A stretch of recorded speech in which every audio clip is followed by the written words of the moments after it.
I am so blessed and honored to be here. I want to thank each of you for the amazing spirit that you brought to this magazine, and I want to thank Vicki Esther Chang for putting this collaboration together. Over the past couple of years, we've seen the world come to a whole different place that none of us has seen before. And what we have seen happen is ordinary people with extraordinary spirits show what humanity is. These extraordinary people have brought us back into the fold of what humanity is supposed to be. And I want to thank each and every one of you for being there, for showing up, and for being the fantastic individuals that humanity needs when the world became different. So thank you so much. I appreciate you. Thank you for being here. And thank you, Vicki, for putting this together. Thank you so much, CJ. And I just want to add a couple of words because I think everyone is given about 3 minutes. This is going to be a fast event. I just want to let everyone know the spirit behind it. I think one of the spirit behind is that in Singapore we live in such a privileged life, and a lot of times we forget that people are suffering. People are less fortunate than us. A lot of times when we shut our doors, we have food in the fridge, but we forget that there are people suffering. And during these pandemic times, I'd like to put this into perspective. I think the last year of 2020 and 2021 have actually brought mankind together. It really shows that our lives are tied together. And something happens in New Zealand all the way down there in the southern hemisphere. Something happens in the United States. And something happens to Sweden, right? And something happens in India. So I think that this is the time whereby I think and start having this conversation about humanity. It's the backdrop of the pandemic, and it kind of wakes everyone up. Actually, our lives are tied together. So therefore, this is the spirit between what CJ and ourselves are doing. We find this trans-Pacific collaboration so meaningful because if we can do it and start a conversation between all of us, people can do it all around the world. And if you and I, we can use technology to have a conversation, let the spirit grow and let people start knowing each other through their technology. We don't have to take a plane. So I think the spirit coming from myself and a humble Singaporean, likewise with Professor Ko and also with my former principal, I think we live in a very privileged time in our lives. And we forget that we all have a gene in a bottle. Whatever we click, we are able to connect, buy things, get things delivered. We are living in a place whereby everyone has genie in their bottle, or now I have two genies in their bottle. And how many people are living under the poverty line? And also today's conversation, I thought it's so important about this time because we as mainstream people, I think we need to help people. And Dr. Bobby's speech says, without the humanity, we can't save ourselves. No one's going to save us. Before we go to Annette, can Dr. Bobby say a couple of sentences for your speech just now, about 20 seconds before we go to Annette? Yes, thank you, Vicky, for having me. I think the audio is clear, right? Vicky, audio is clear. Okay. So thank you for having me, and I know a lot of people around on this screen. I know Vicky, I know CJ, and I've done a lot of shows with them. It's always been fun to see everybody. This is an important time, pandemic has definitely really highlighted efforts on everyone. Like she just said, ordinary people are doing extraordinary things. And then the same stands in my hospital. People who are cleaning and making sure the hospital is ready for next patient is a lot. And if they are doing shifts after shifts just to, there are people unfortunately also stepped away and they would not join. So they would call off. So, but there are people always there who just do extra work.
disappear.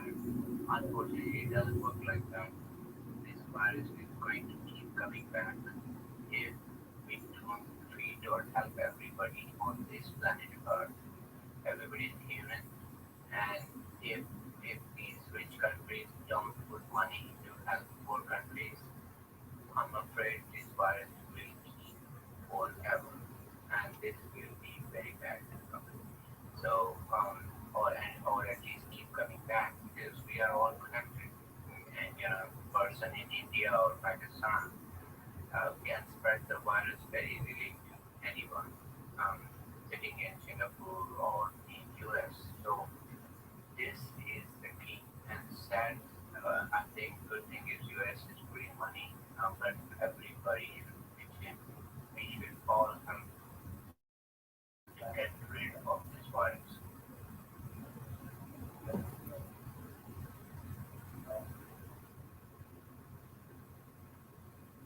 Can you hear me? Yeah, thank you so Yes. much, Dr. Moby. You know, because Dr. Moby and then they are the frontline people who actually save humanity. And I was not so apt during this time to invite both of you, Dr. Moby and then people who have been in the front line saving lives in different ways. Dr. Moby has seen colleagues who passed on due to the coronavirus, and also Annette has been there doing her work um, as a frontline combat major who lead an army of men. And I watched her speech, Annette, such a wonderful lady. So, man, so I will pass the floor to Annette, and then I hope you like the cover that we have done for you. Um, and we'll talk about the cover a little bit later for myself as a designer point of view at the end. We'll say that after the end. But thank you so much, Dr. Moby. And Dr. Moby has been such a kind soul for all of us, for CJ and myself.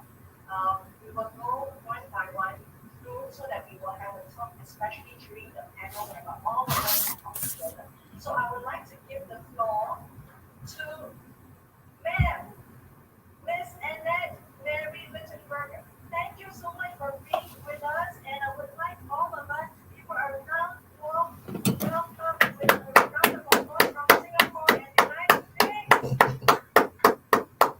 Thank you so much. The floor is yours. Thank you so much. It's an absolute honor. I keep telling TJ I'm speechless for this opportunity. But the cover's great. The whole magazine's great. So thank you so much for that.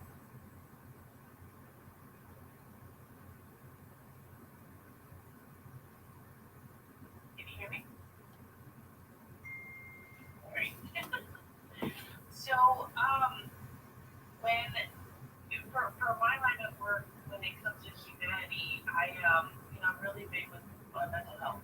I've seen an um, increase in numbers when it comes to suicide, increase in numbers when it comes to not wanting to have that conversation because people are still afraid of being judged, on what kind of person they are because And they I would have. like to, yes, I can. And then I just also want to say that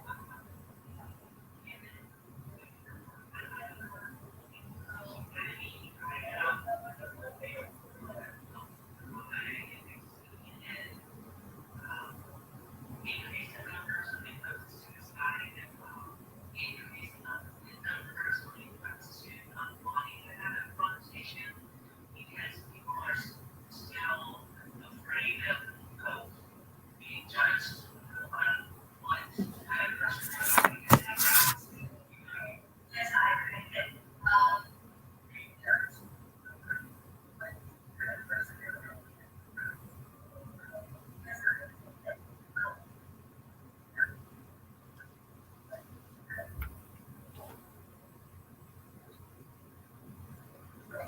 Sorry, are we there? Is there a technical fault somewhere?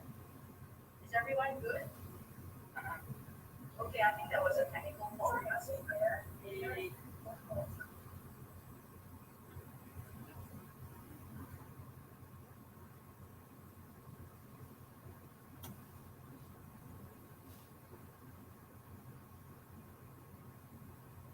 I think, and then she is actually someone who is actually very involved in mental health. And I would just also want to show some statistics and then recruitment. According to what I found in Singapore, a population about 6 million, there is a record of suicides last year in 2020, 451, and they are actually recorded suicides. And every other day you can see people are trying to, they are being very violent because they are, I think people are in a very, they are also in a very off-tangent situation in the pandemic situation. Either parents get violent or couples violent within families. So we've seen a lot of that. Thank you so much, Annette, for your work. With that, I'd like to welcome Ralph. Ralph L. From he is actually the chief master sergeant. And hi, sir. How are you? Welcome to Singapore. Wherever you are, would you like to where you are and also your take on humanity and what keeps you up at night, Ralph? All right, thanks for first of all inviting me on this event. It's awesome. Thank you, CJ and Dr. Mogi, everybody on this panel. It's an honor to be part of this. So humanity to me is about caring about the people. The way I put that out there, I coach youth basketball because there's a lot of kids here when they shut down everything and they had no sports. They asked me, hey, you volunteer to be a basketball coach. And so I'm not teaching them about life and sports, but my whole goal is to teach them to be better people, good students, and then athletes. Because in that order, I believe that, no matter what they do in life, they'll keep that order and they'll be good people. What keeps me up at night with that is just my having enough time with my family because coaching does take a lot of time. And being a chief master sergeant in the Air Force, it's, even as a reservist, it takes a lot of your free time away because you're still trying to take care of your troops, even when you're off duty. And, it's sad that more people that committed suicide, more people that got in wars, and I've been pretty close friends with a few of them. And so I try to go out there with especially the mental health issue. I try to tell them, hey, don't be afraid to speak up. I'm here. There is a lot of resources out there, and I can tell the kids that, hey, if you get down on yourself, I'm here. I'm here for you. I'm not just your coach. I'm here to mentor you, help you, get through everything. Because I believe our children, will set us up for an even better future if we do right by ourselves. So that's all that stuff that my belief in humanity and what keeps me up at night.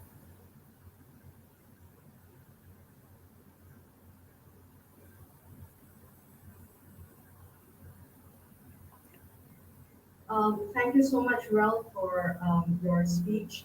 I think due to some of the technical fault earlier, I did cut Annette's speech earlier on. I was so sorry about that because there was some technical fault, and you know that we are having this using the technology to actually join everyone in. Apologies, Annette, for cutting your speech. Can I come back to you now? Really sorry because it was frozen on my screen, and we will come to Annette and also Ralph and the rest of the speakers in order from the schedule. Annette, would you like to continue a speech from Ralph? Thank you, Ralph, for your wonderful. We'd like to talk more a little bit later on at the panel discussion. Annette, I'm so sorry. Would you like to continue about the mental Sure, health, not a which is so problem. huge in Singapore? No, not a problem at all. No, I was just saying that it's my passion to create a safe space to have that conversation. And because of it, how important it is, just like you were saying, in Singapore, not many of us don't realize what's going on outside of our bubble, outside of the US. There's so much more going on. So we need to be the ones who continue the conversation. Start it, continue it, normalize it. We need to be able to have that talk. And there's just so many out there that are, I feel like there's no way out because they're being judged for having those feelings, having those thoughts. Not everybody wants to go to therapy, because of the stigma. They don't want to talk about having that conversation with a therapist, a psychologist, a psychiatrist, whatever the case is. It's not something that um, we feel comfortable, saying to other people. So what do? We live in this closed off world. We isolate ourselves because we feel like we have no way out. And that's why when I decided to talk about it 5 years ago, it was very difficult. It was almost embarrassing, but um, I decided that I needed to. I have children that look up to me. I have my family, and it's still, we still have our days to where we don't feel like we have that space. And so that's exactly why I create a website, a podcast, and I wrote a book about it because I I wish I had that space 20 years ago, um, to where I didn't have to finally come to terms with the fact that there was something wrong, and uh, I didn't know how to talk about it. So, and I think that's when it comes to humanity, we need to not judge a book by its cover, so to speak. We need to be sympathetic to people. You just don't know what's going on behind the scenes. They might seem like they're perfect on Instagram or social media, but you never know what's really going on. So be sympathetic. Have that. Um, be human. Let people be human no matter what's going on. And it's just very frustrating. I get really frustrated, and I'm really passionate about it because I've seen it. I've lost soldiers to suicide. I lost family. I lost best friends, and it's just I have an 18 and 21-year-old now, and it's like we have to make sure that our children know that it's okay to not be okay. It's okay to talk about it. If you're angry, if you're sad, you're allowed to have those feelings. Just because we grew up in a society where we didn't talk about it, and you weren't allowed to cry or be sad, we have to now teach our children that you don't need to continue that cycle of how we were brought up. That it's okay. And yeah, I just that's what keeps me up at night, is knowing that there's people out there who feel so isolated, who feel so lost because they don't have anybody to talk to. So um, we're here now. I'm here now, and anytime anybody needs something, I've had strangers reach out to me on Instagram or my website that just need to be heard. So let us be that people that will hear them, because that's really what they need. They just want to be heard.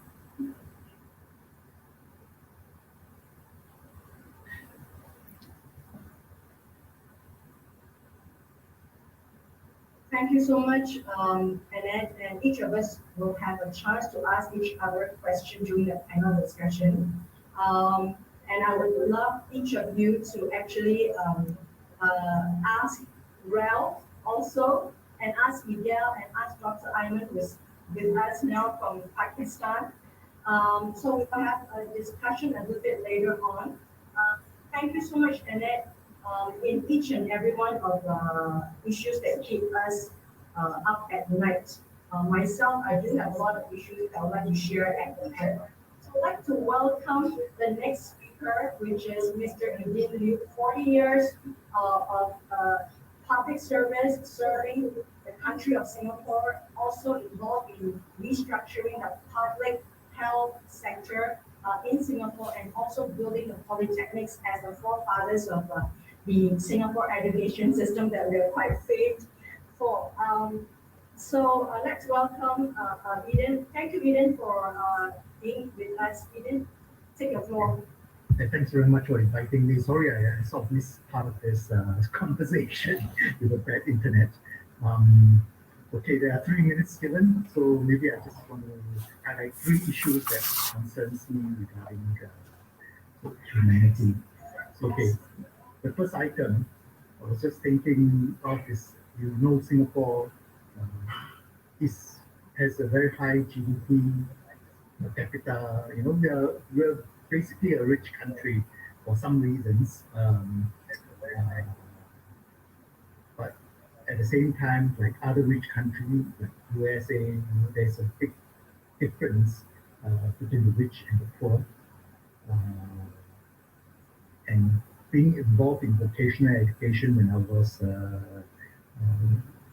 in the so-called industry, we struggle to help, our students to graduate and then after that get a good job, because our economy is very open and there's lots of competition from all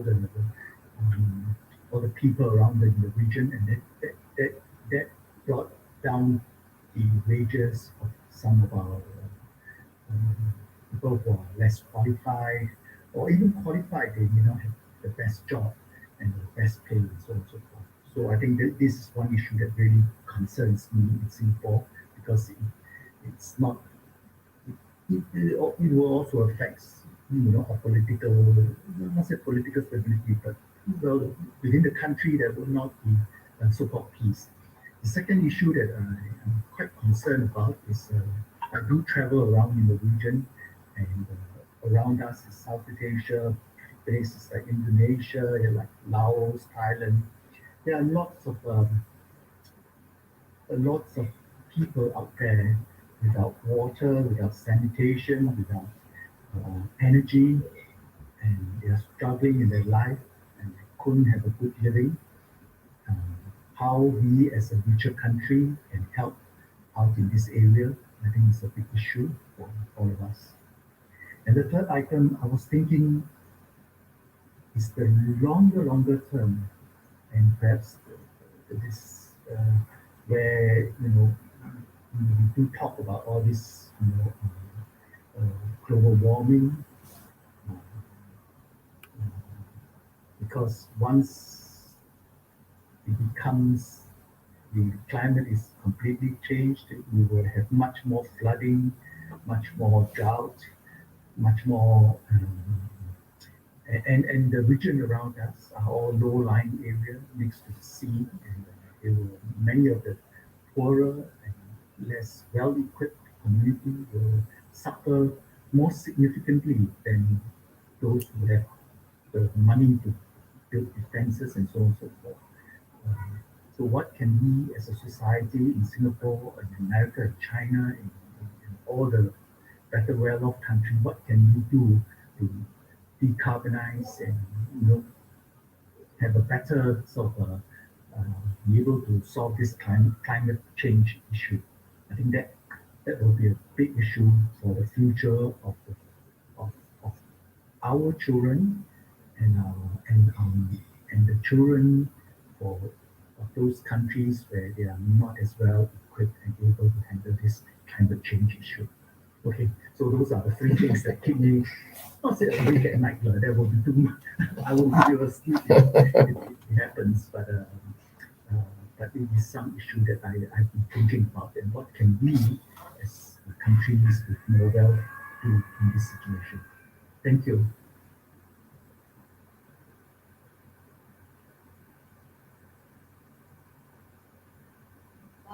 Thank you so much, Eden. And just to keep everyone informed, Singapore government has actually put aside 100 billion of the next 10 years to mitigate climate change effects. And we feel it has to be real because we're having floods these days.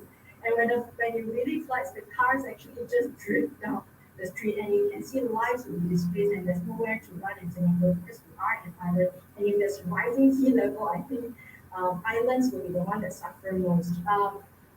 Thank you so much. I think we'll have a chance to actually interact during the panel. Let's quickly have Professor Ko before coming to Thomas, and then Miguel, and then Dr. Ayman on a special invite from Dr. Ayman from Pakistan. That's Professor Ko. Professor Ko, welcome. And she's such a dear sister. Professor Ko, she's actually a master trainer and also a professor at NUS for 10 years, and she's training the top management of Boeing, Shell Petroleum, Swiss Bank ABB, also Citibank for financial training to the top chief financial officers. So thank you, Professor Ko. I know your time is very valuable. The floor is yours, Professor Ko. Thank you very much. Thank you everybody for being here tonight. For us it's night, yeah, for you today. Yeah, thanks Vicky. I think there are a few issues coming from my 33 years of experience. When I first started banking, I was in a bank. I served people called the clients with a lot of passion. I invested in them. I put my relationship building and bonding with them. And ever since I branched off and tangent off into academic teachings, I find that I could use my relationship skills to touch lives in the school. And these are the millennials, the future nation builders in Singapore. And because of Singapore, I'm not just touching life of Singaporeans. I see people from Vietnam, Myanmar, Indonesia, all the region. I even have people coming from Korea, and I ever had somebody from Mongolia.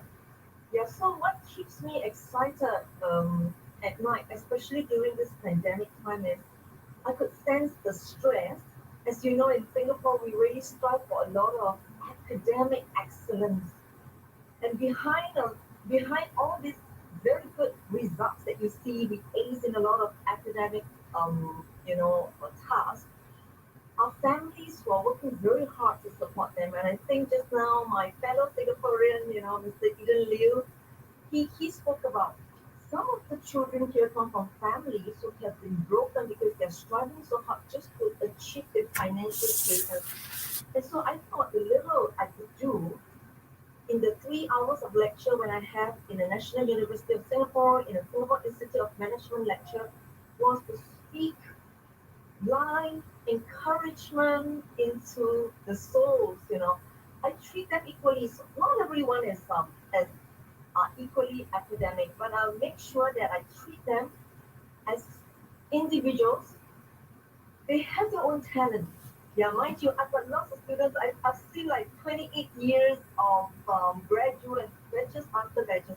Some may not be very good in getting exam marks, but guess what? They really work very well in the society and they touch so many lives. So I thought during this time, I also saw some people when they turn on the video, when we had our circuit breaker in Singapore last year, I thought it was like very rude of some of my students not to turn the video. And when I urge them, I coax them, I find that when they turn it on, behind the camera is a whole family of many siblings, father, mother, all trying to work from home with a lot of difficulty. One of them actually put his laptop on a washing machine, and behind were the little toddlers running around.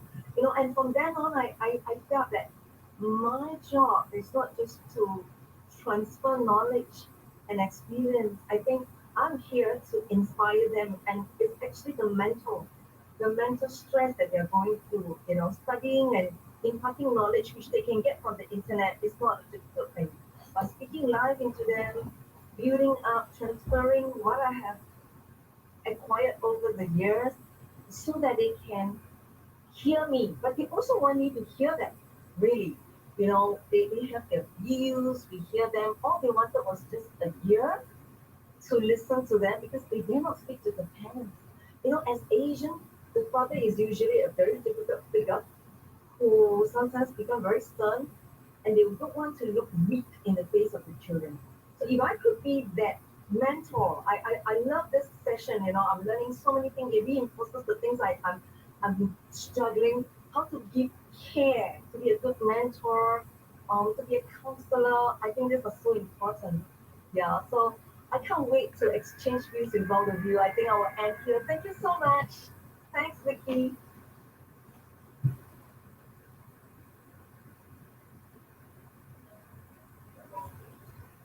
Thank you so much for Professor Ko for a speech, and we have time to interact. It seems that everyone has something that keeps them up at night. And I would like to invite our next speaker here, who is Janelle Thomas, a dear colleague and also collaborator. He is a community leader within his community and also a digital media developer. Jamil Thomas. Thank you, Jamil. The floor is yours, Jamil, the next 3 minutes. All right. Thank you, Vicky, for having me. The floor is yours, Jamil. Yes, can you hear me? Can you hear me? No, can't hear me. Oh my God. Hello? It says I'm connected. Hold on. Yes, we can hear you. Sir. All right, good. Thank you for having me. I'm gonna try to keep it short because I love to talk, but it was interesting. I was looking at Aristotle and he talked about looking at the animals and how they move and how they perceive and how they desire. They continuously to strive for continuous life, and when I look at us and compare to them to us to humanity, we always put ourselves in a hierarchy above the animals, and it was that hierarchy that gives us these concepts, and it breeds a kind of narcissistic kind of behavior, which spawns this idea that you saw with the master race, the Nazis putting Jews in concentration camps, and this idea of other, the other, which allows us to reduce human beings to 3/5 and allows us to see human beings as obstacles and ways to slaughter them to get past to get past things in the name of progress. The Bible has a concept of what they call imago Dei, which talk about the image of God, and that makes me think about John Lewis. And when they asked John Lewis, how can he allow the people to do things to him that they did when he was on the Pettus Bridge, and him not to respond, and he just replied, "I see the divinity in him." And I think that's interesting because we don't see divinity in others, or we don't see the good in others. I think about that famous scripture that I even learned when I was a kid, the John 3:16 scripture, when it talks about God so loved the world that he gave. And, a lot of people focus on the part that Jesus died and suffered for us, when it talks about that scripture. But I think the part that we miss is that he gave. And I think that's the part about humanity that we miss, and the fact that he gave something valuable and he gave something precious. And we focus on the part that he suffered and died for us because that's a narcissistic view, because we want to always put us in the center instead of looking at putting others before us. And I think when I think about humanity and I think about the things that I even suffered in my life, what keeps me up at night is that we forget about others. Yes, we suffer. Yes, we go through things on our own individual levels. But what about others? You may only have a loaf of bread, but your neighbor don't have any bread. If you give that neighbor a couple slices, you are helping out in the name of humanity. And I think that's what we need to focus on more about. Yes, we may not have, a lot, but such as we have, we give. And I think that is more of a idea that we need to ingest and digest as human beings. But I'm gonna leave it at that.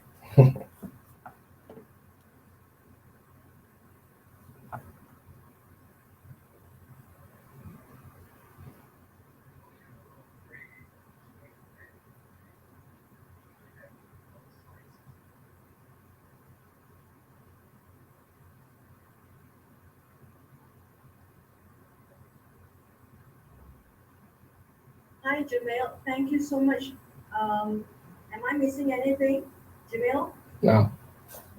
Okay, thank you so much. I think that's such a wonderful way to encapsulate giving, from the scripture, John 3:16. And even though we all are from different faiths, and that's why I invited Dr. Ayman because, after this is Miguel, and then Dr. Ayman is actually on a special guest invitation as a speaker today because I am so inspired by her and her work and her love for people when I interviewed her over like many episodes. Iman, but before we come to Iman as the final invited speaker, let's have Miguel Flores from Mexico City. Miguel, always a great colleague and can always have you with your point of view of humanity and the world.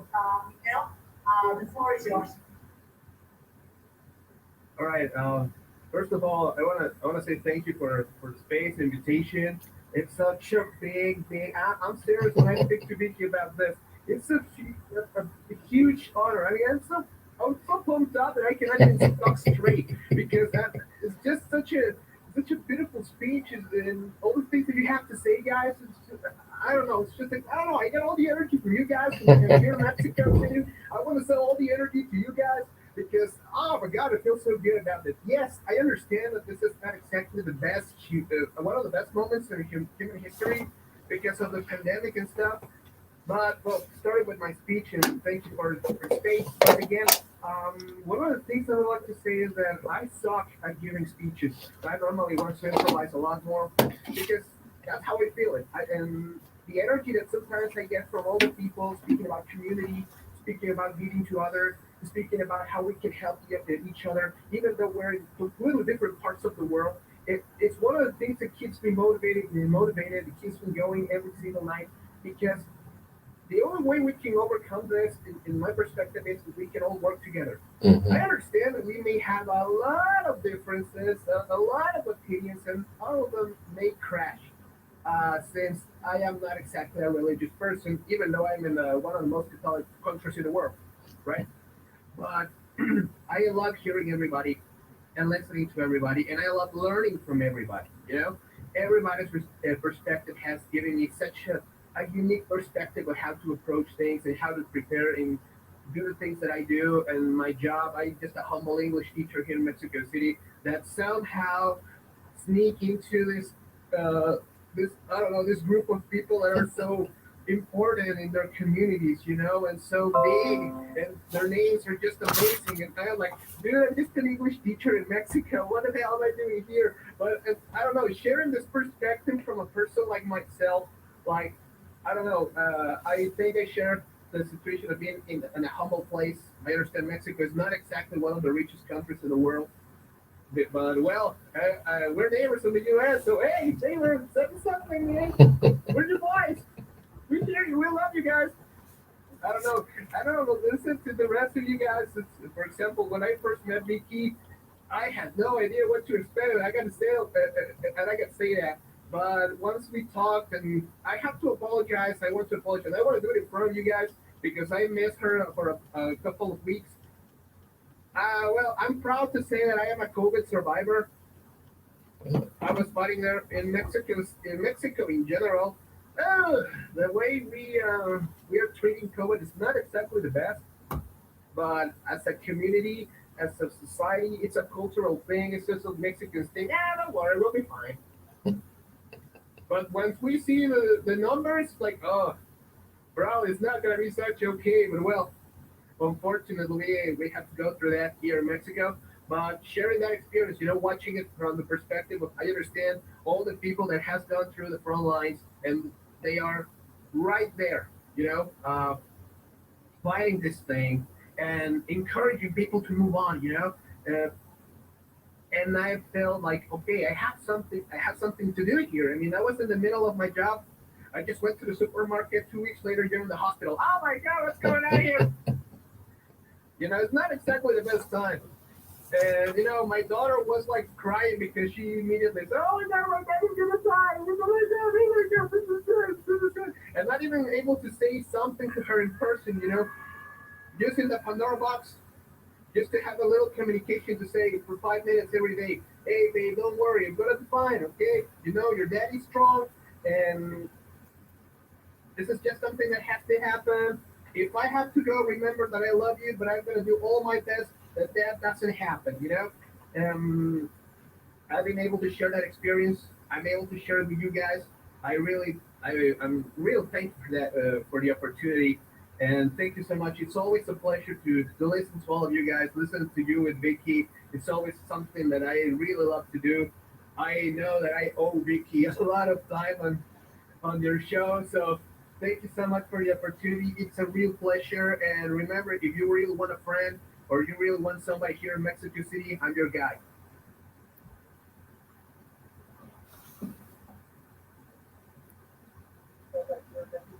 I'm your guy. Thank you so much, Miguel, and that's my energy I get from you, from a COVID survivor. I can't believe it.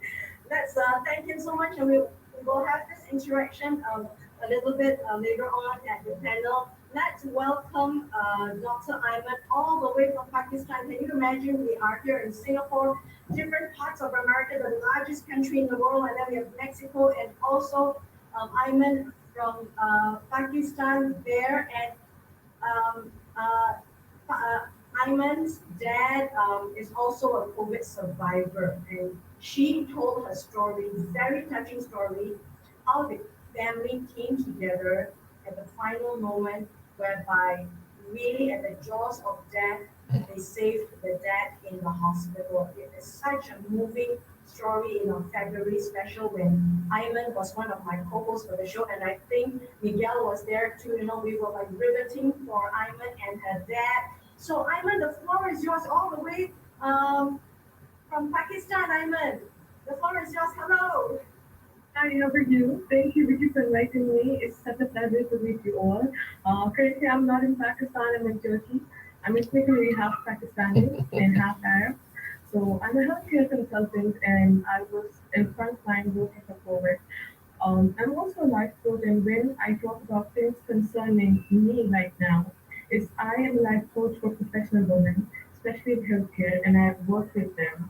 Currently, it's not a very good situation. 18 months into the pandemic, and the women I work are from Muslim communities.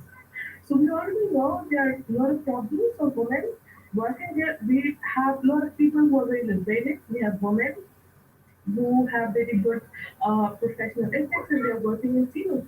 But there are women that I've been working with that does not share the same privilege that I or other Muslim women might be having at this time. And the biggest problem we are having this time is 18 months of the pandemic, and these women are being abused from their partners, from their families, and they have nowhere to go because most of the time they're in situations where they are not able to maintain their job because they were women, so they were laid off from their jobs more easily than men. They were already being paid less, so they do not have much to support themselves. And then they are in a situation where they are not able to leave their homes because they are in lockdown. So there's nowhere to go, nowhere to ask, and there's no help actually because some of them might be at in societies which are waiting sought. And this concerns me a lot. I guess this is one of the things that we talk less. It's one of the taboos to talk about in society because if you say so, you might be a black sheep in your community, right? And this is the thing that we need to talk more. We have been working on certain projects to get allowances, to get grants, but when we have this huge pandemic going around the world, not a lot of government are focusing on this fact. Like there might be few government who might give grants to women who are in domestic violence, but they might be from so developed countries that they see this problem. But when you come to a lot of third world countries or underdeveloped countries, sorry, mind my language, I wouldn't say third world countries, but actually underdeveloped countries where it's not seen a problem because it's considered something cultural. Um, Mostly in Asian countries, these women are in very poor situations. So my only concern is to get them help, to get them grants, to get them out of the situation because we never know. This pandemic is going to end, but the problem is a lot of these women are not going to survive. A lot of these women are not going to be even alive after this pandemic because they are in such crucial positions. So yeah, that is my only concern these days. And I wish and I pray that we might be able to get a lot of help for these people. People from my community come along, see this situation as threatening for these women, and we get all the help that's needed to support these women in these situations. Yeah, that's my word. Thank you so much for having me.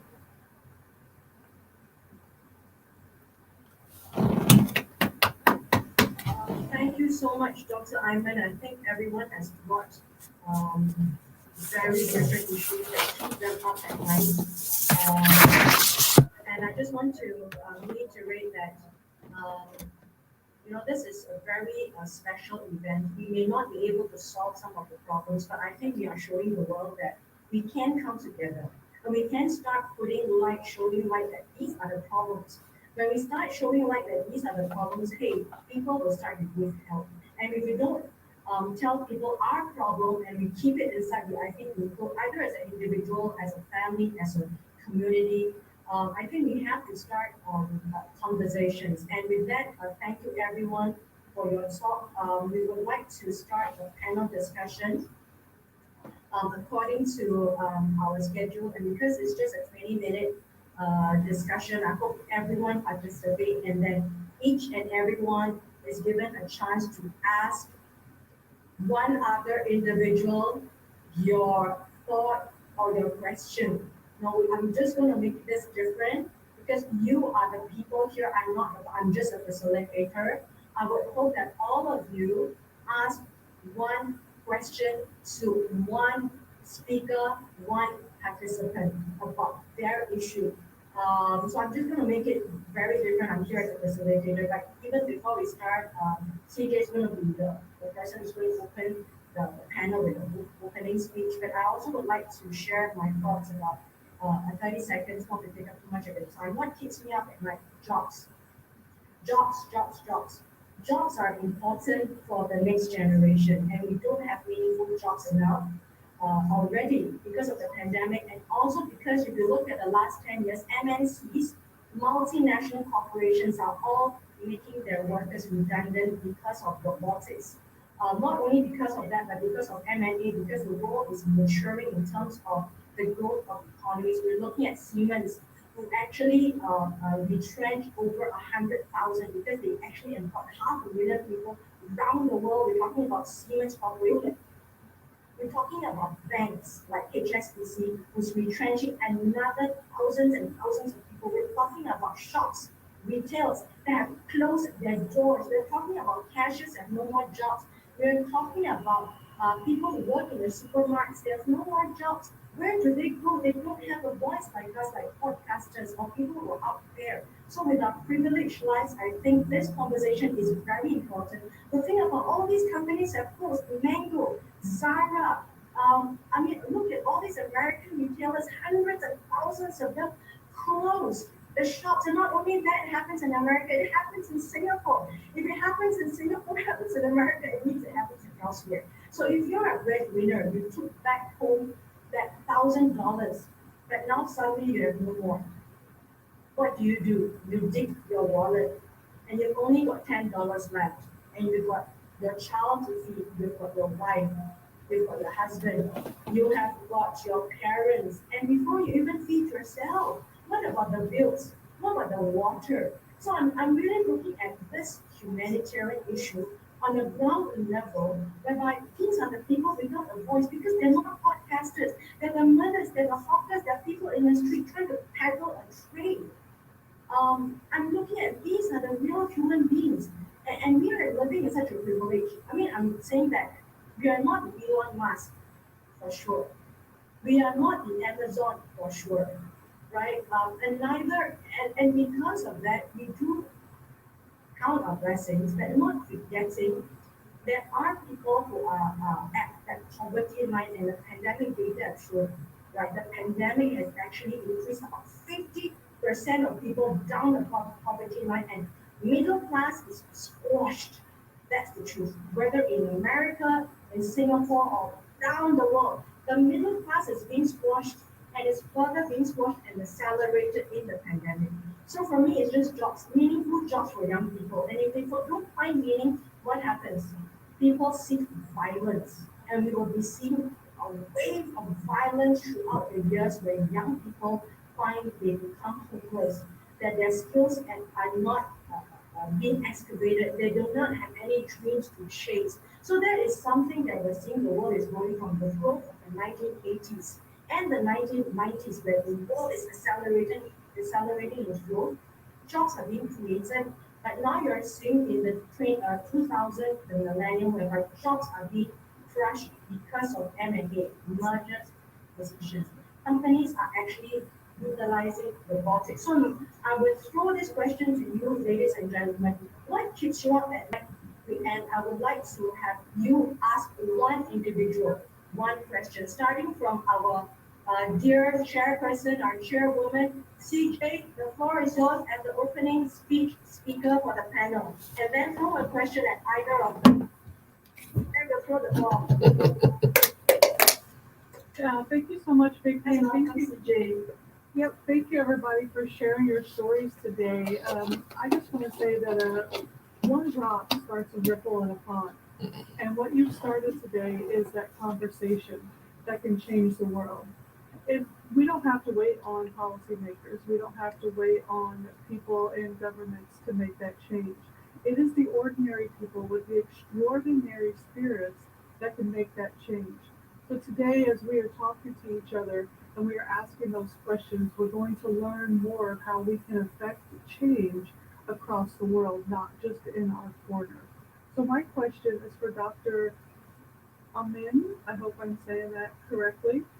My question is, one of the things I did not realize, I knew that in different cultures and different countries, women are oppressed based on, it could be culture, it could be their society.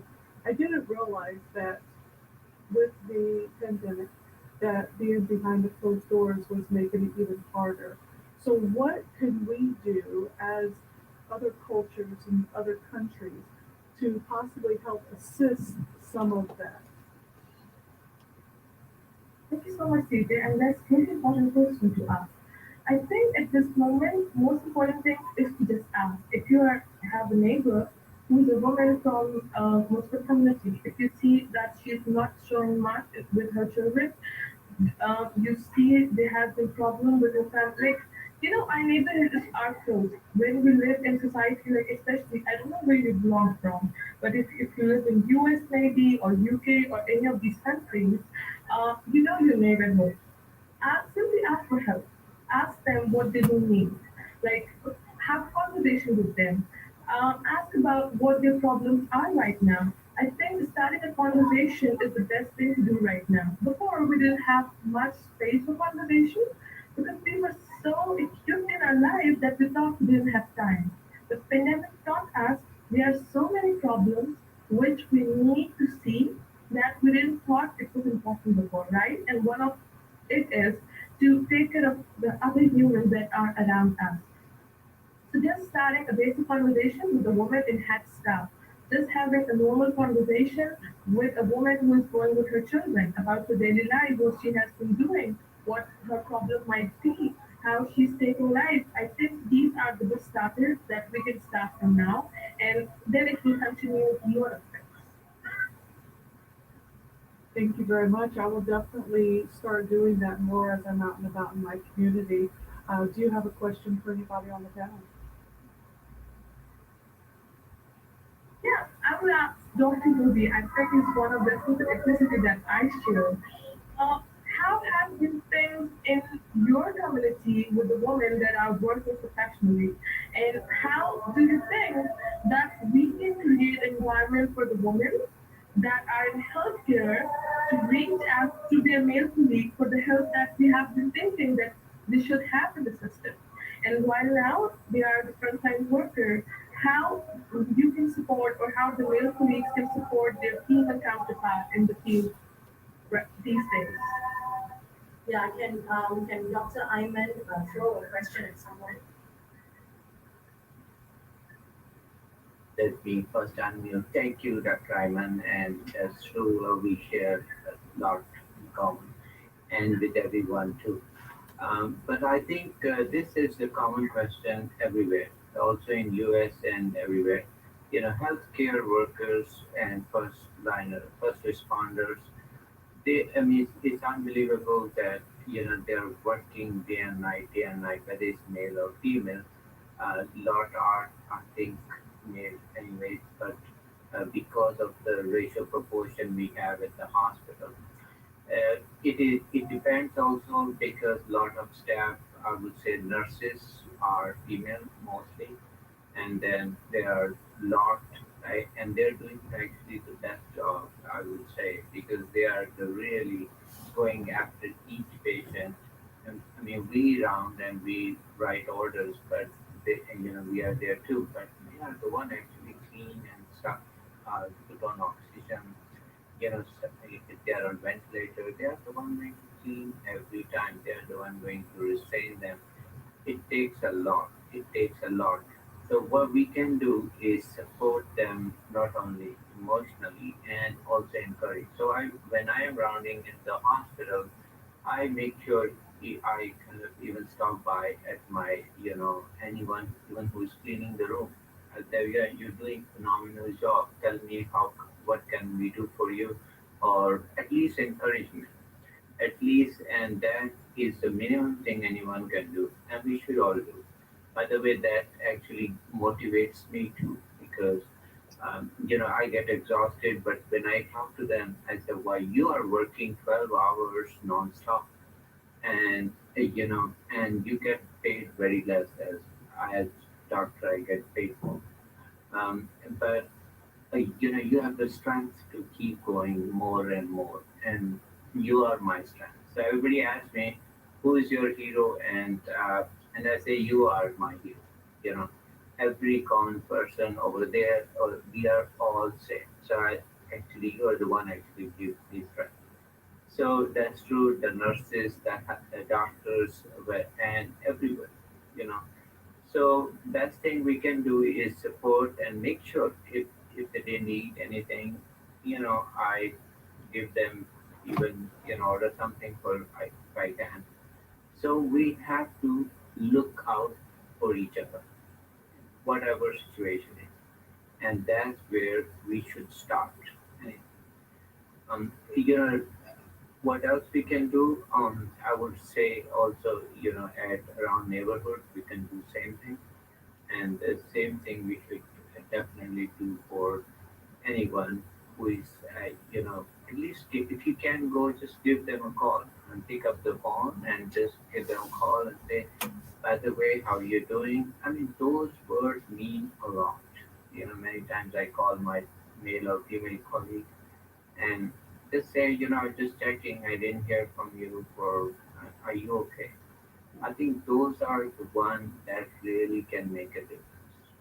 And, it is sad for, that we are, you know, physically separate, that's true, but we shouldn't be socially kind of, I think it's the wrong term. I would always say that social is physically you can be separated 6 feet or more, but don't be emotionally separated. So that is what I think we should.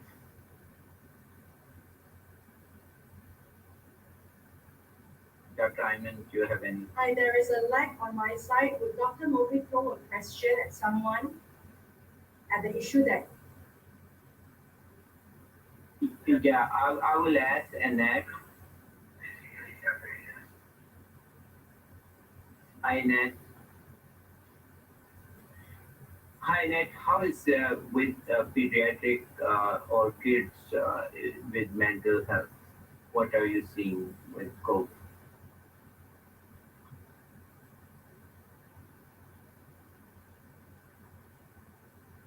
I think we can hear.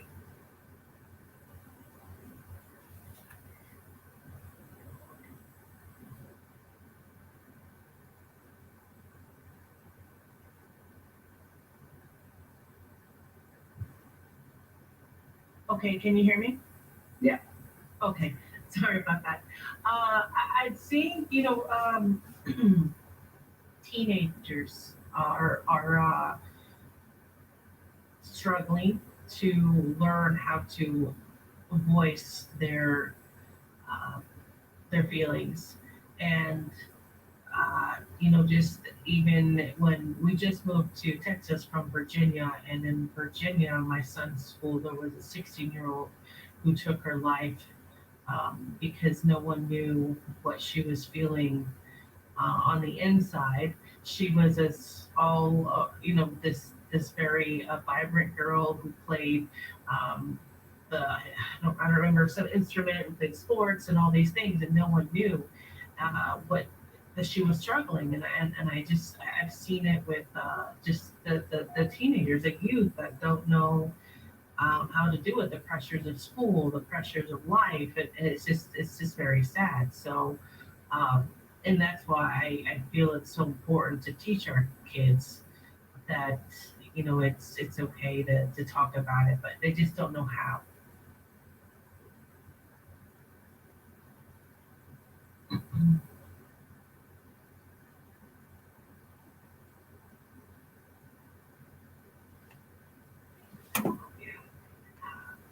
Yeah, and then is there anything you would like to add? And I is just there a question you would like to throw to someone here? you know Miguel, over there in Mexico City. I'm curious to see how the mental health is over there, because you told us, Vicky, in Singapore that it's the suicide rates are very high, and it just breaks my heart. How is it in Mexico City, and how is it being dealt with? Yes, of course. Thank you so much for the question. Here in Mexico, well, that's what I was saying. It's a little bit different, especially because it has to do. It is more like a cultural thing, you know. It's very difficult for a person just to open up to people in general because um, how can I say this? It's not the way we do it. That we understand that we have to do something different here, But I don't know. It's like we have endured a lot of things.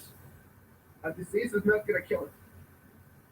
But I understand that that's not how everybody feels about it.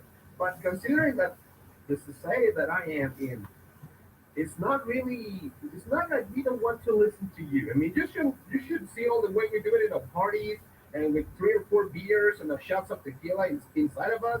And we're like, dude, I love you. But that's the only way we are going to be open completely.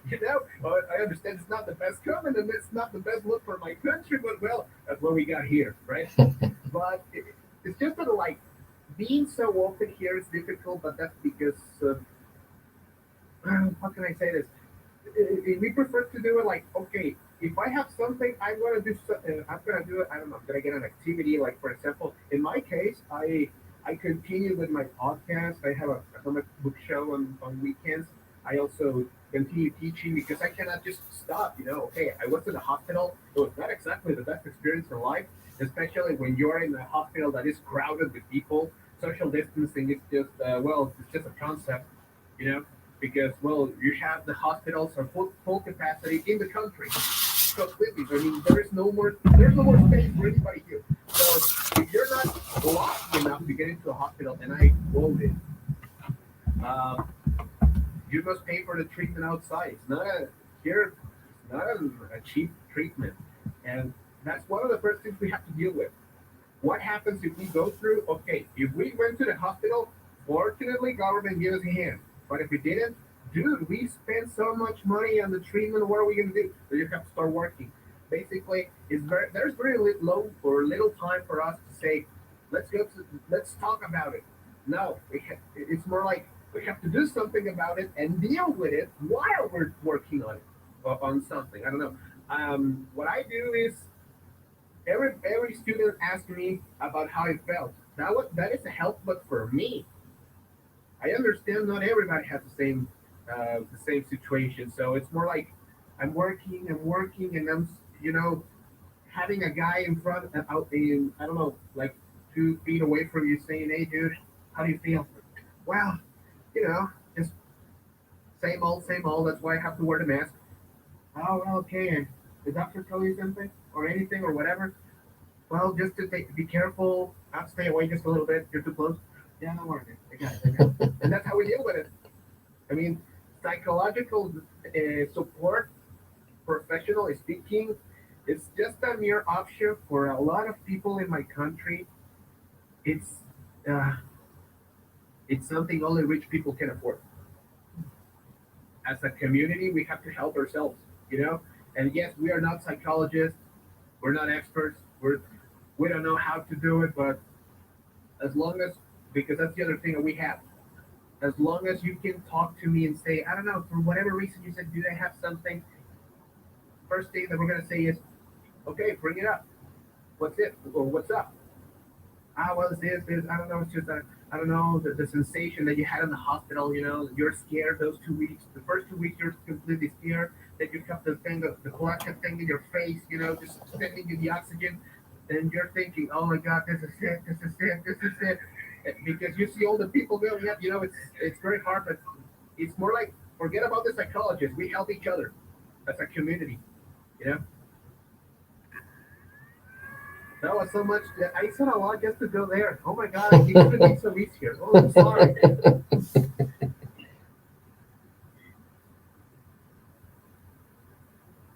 Please say hello to psychologists for me. It makes me sad that you said that only rich people can get the help that they need, because that's almost like it is here too. It's like that people can't afford it. They can't afford to get help, so they just try to deal with it on their own. And Yeah. in my culture too, I'm Peruvian, so we didn't talk about things either, and it was only when we were or when my parents were drinking or whoever was drinking is when the feelings came out. So it's you hold it all in and then you let it out during social time, and it's just like it's not right like you said, but it's just how we dealt with it. That's just what you do. And I know as a country or all that your country, my country, we all need to fix that.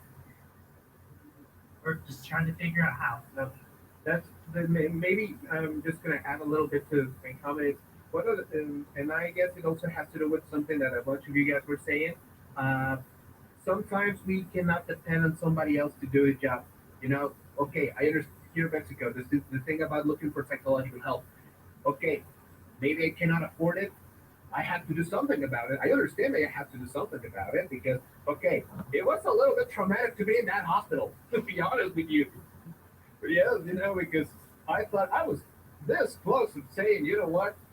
Tell my kid that I love her, send her all the blessings. God bless you all. See you in the next life. I was like 2 weeks, 2 days for that. I was scared, scared to death, you know.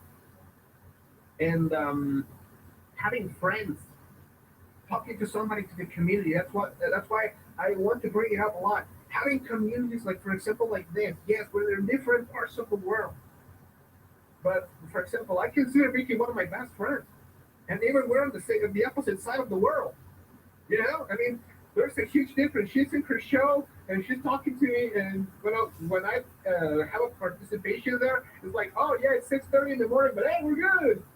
Here in Mexico, it's not even the sun out, but well, here we are. Let me get a call for you. You know, but that's the thing. All You know, right. sometimes, Thank okay, you so much, Miguel. I know. I'm sorry. I'm sorry. I'm sorry. Question to throw at someone. Could you throw a question to someone who has never been asked yet? Because time is of the essence and we Yeah. are like late.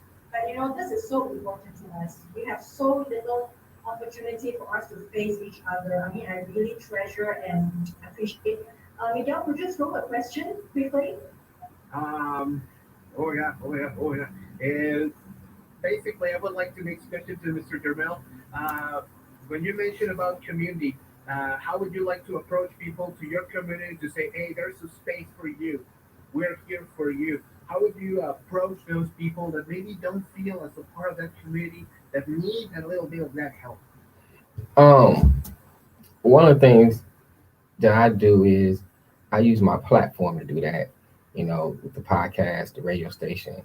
And with that, we discuss issues, and sometimes they're issues that a lot of people don't want to discuss. And I use that to reach people in the community. In social gatherings, I'm just the upfront, blunt type of person. So I would just come up to them and just really just and ask. So I think a lot of times I notice that people want you to say something, but at the same time they don't know how to approach you to say they want you to say something. So a lot of times I'll just start a conversation, you know. Um, but that's one of the main reasons why I started my platform, so I can reach people who doesn't have a voice or who doesn't know how to use the voice that they have. And I think that's why it's important to me to speak out for those people and to touch and speak on different issues that a lot of people don't like to talk about in society and families, you know, in any kind of situations. That's kind of how I approach it.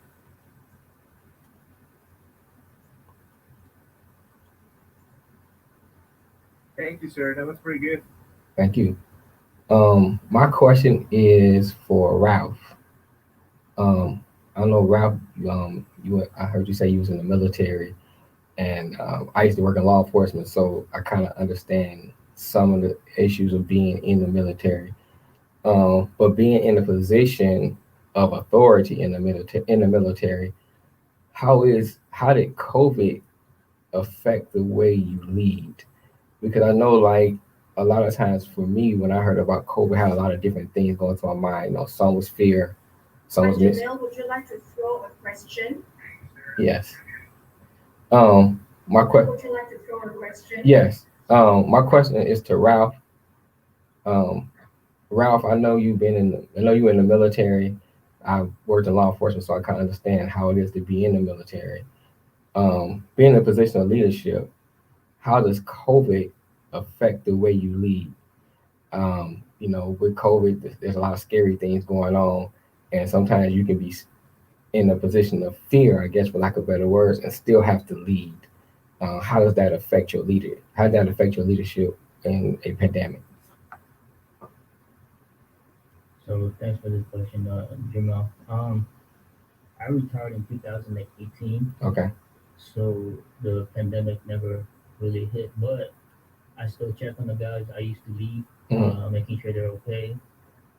I, ask how their family's doing, or if I have a side hustle that does resumes. I have friends that are in the civil service positions now. I say, hey, do you have a person that can help this guy out? I try to network all of them or help them with their resumes, but just caring about them. Mm. I say, hey, these stripes are for you. They're not for me. Mm. I'm willing to leave these stripes for you. So, and that's how I look at my stripes. I never look at it as me, me, me, me. Every time my troops had issues, Mm. I physically go down there to the office where they would have issues with because I did have the authority and tell them, hey, what's going on with my troop? She's been dealing with this for 2 weeks now, right? So it's a crazy thing with this rank because it it has a lot of power for some reason because my troop was taken care of within 24 hours. Mm. It was weird, so but it was, and I always tell my troops, you take care of me, I take care of you. If you work hard for me, I take care of you, no matter what it is. And I even had a troop that had a DUI, tried to pick him up. And I told him, hey, you work hard for me, I'll stand up for you. He's a master sergeant now still in the Air Force. Oh And wow. this was in 2003 or 2004. Okay. He just made master sergeant in the Air Force. So, um, yeah, for me, even with or without the pandemic, I think it's still the same. Mm. You still gotta check on your guys. You still gotta be there for them, not just during duty hours, but check on them off duty hours. Something might be going on with them. See how their emotions are when they talk to you, or how they react during work. Because you want to make sure they're good at home, so the mission is good. Because if they're not good at home, the mission is not good. That's good. That's good. I like that. That's great.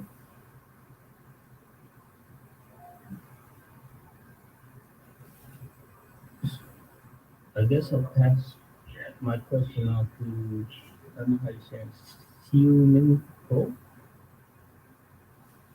I noticed you said something about Asian men having in the Asian culture, men have to have this facade as a father, as a man.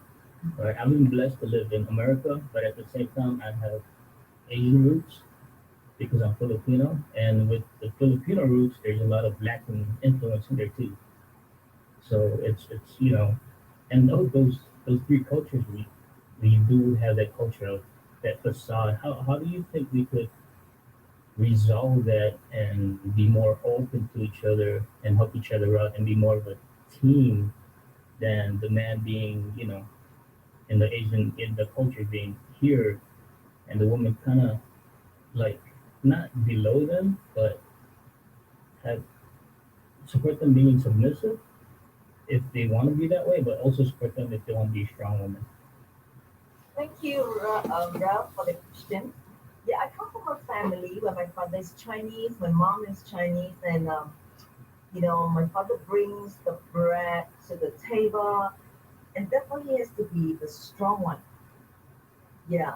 But I think when it comes to my generation, and because I come from a Christian background, we know that the man is the head of the family, but the wife is the helper, the soulmate, you know, behind the man, um, cooperating with each other so that they can bring up the family in the knowledge of God and as well as a healthy family. And despite that, because my family, I was the first generation Christian. And thank God my father came to know the Lord as well. But it takes a bit of a change, like what Miguel mentioned, the culture. Hmm. It takes generations really to change. Yeah. So your question for me was how to bridge this. I think we have come to the next generation. My boys are 23 and 21. Yeah, and because it takes a family and a village to raise a child, this millennial group, I think, has reached a point where I can see that in my boys. They're 23, 21. They respect their girlfriends. They no longer, at least it didn't occur to them that they are of a higher hierarchy compared to their female counterparts, which I'm very glad. Yeah, and before I came on this show, I spoke to my son. I said that, in Singapore, we are all trying to be entrepreneurs during this difficult time because we lose our job as an employee. And I built the business up. Would you like to take over my business? And he said, hey, we should be given a choice. We should be given a choice. We should be listened to. Yeah, so I think we are now less gender sensitive. Yeah, and I'm glad that, when all converge with God's teaching, we all have a role to play. The gap is narrowing. Yeah. I'm glad you shared with me that you come from very diverse background. I think this is the era whereby we have what I call a fusion, and that's really very good. We're trying to get the best of both world or many worlds. Yeah. Thank you for that question. So I suppose Vicky, I can ask Mr. Liu. Yeah, I remember Eden, you were talking about yes, climate change. You know, I'm just wondering, maybe you could give me some tips because in my life, in my role, not only as a lecturer, as a seminar speaker, as a mom, and as a very sociable person who likes to mix with the community, um, as a role as a lecturer, I know my school equipped me by sending me for extra classes on counseling, so that I can share and infuse this knowledge while I transfer knowledge for academic. I'm just wondering, maybe you could give me some tips how I can instill this awareness about concern for climate change because it's really a threat. I'm feeling the sweat every night, I have to turn on the aircon. The weather has been bad.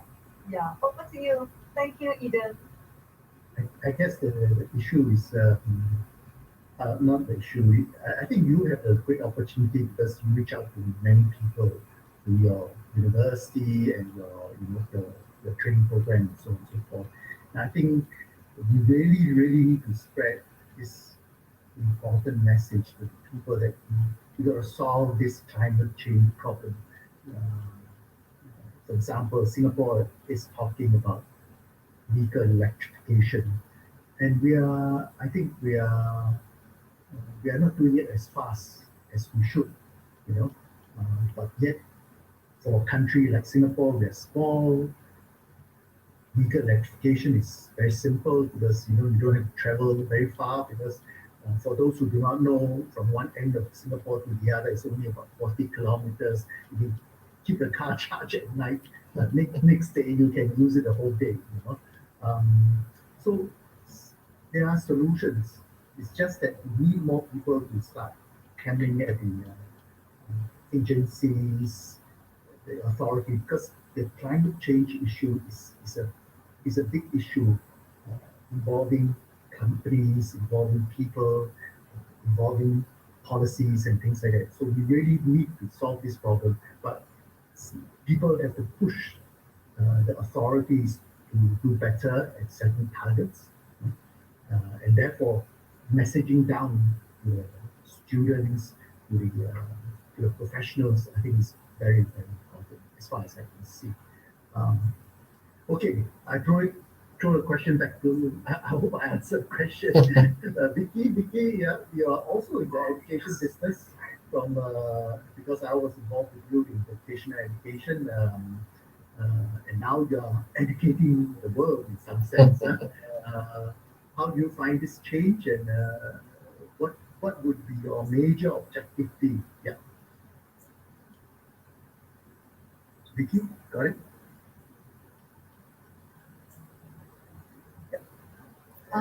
The question is, you were formerly in vocational education, correct? And educating the young, but now you are now educating the old one like us or like me. So how do you find this change, and what would your emphasis be in this situation? Yeah,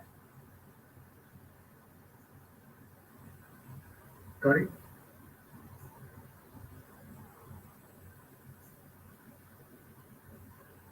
That question is posed to who, To Eden? you, Vicky. Oh, You. to me. Yes, because you were with me Yeah, together this in is a bit vocational like, school. Oh, sorry.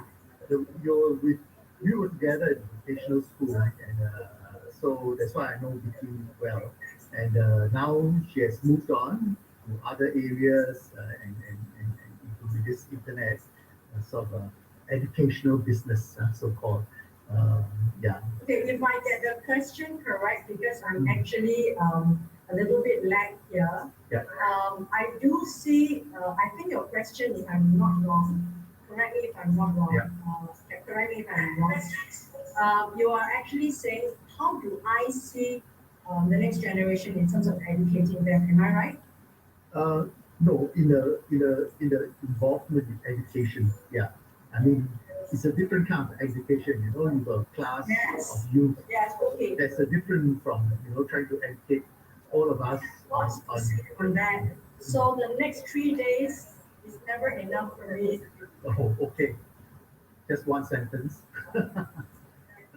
Um, so I'm just going to say my part very quickly.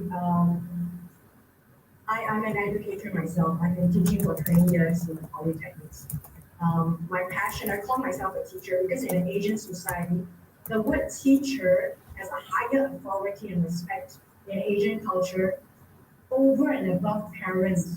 Because the amount of time you can sit in with a student in the class, so much more than a teacher, a student, a kid with their parents, because the parents will say, okay, what do you want to eat? What do you want to buy? But a teacher has so much more influence on the student. So in a very Eastern context, teachers have a huge respect in the society. And I grew up having teachers that are very, and I thank them. I came from a very traditional school whereby I need to bow down 90 degrees when I meet a teacher and say, in China, because I came from a very traditional Chinese school, I have to bow down and I say, hello, teacher, how are you doing? In my language. And I literally have to do that. It's a very strict school.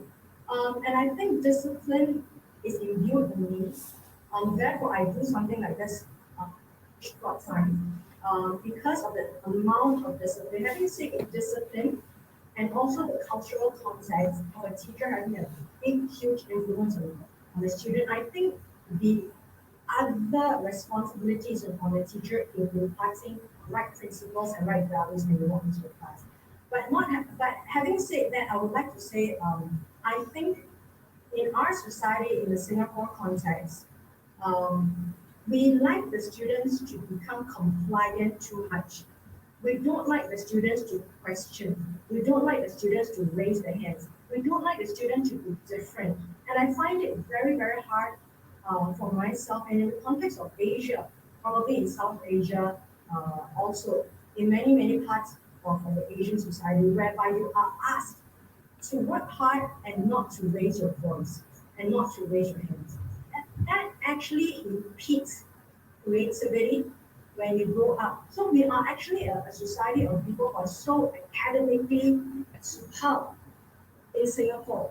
We rank number one in both ECD countries in math, science, language for 15-year-olds. However, when we come to the real society, we lose out because students are coming into a real world whereby you need to be creative, you need to be survival, and you need to have mental strength, like what Anna is promoting so strongly about.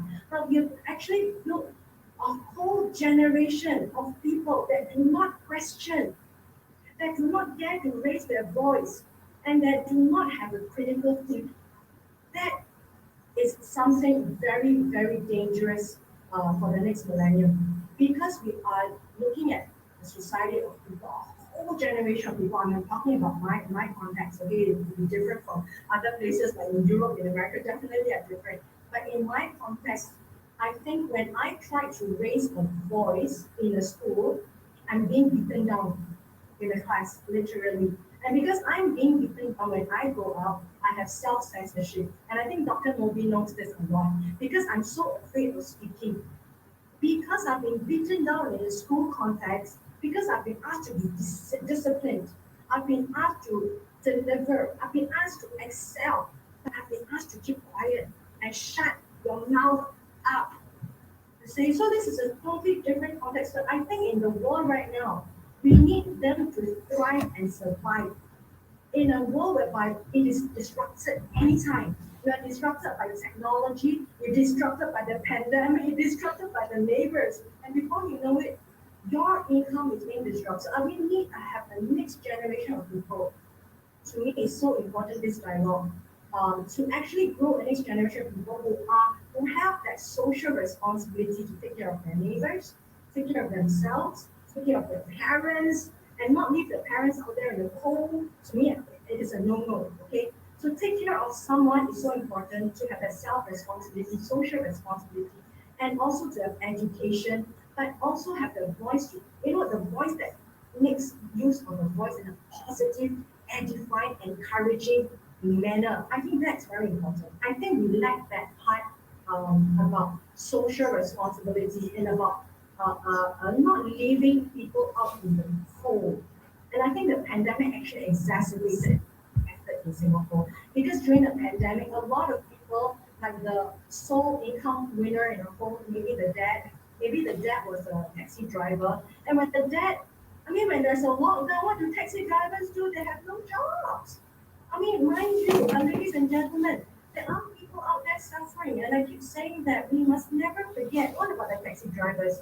What about the shopkeepers? Right? What about the cashiers?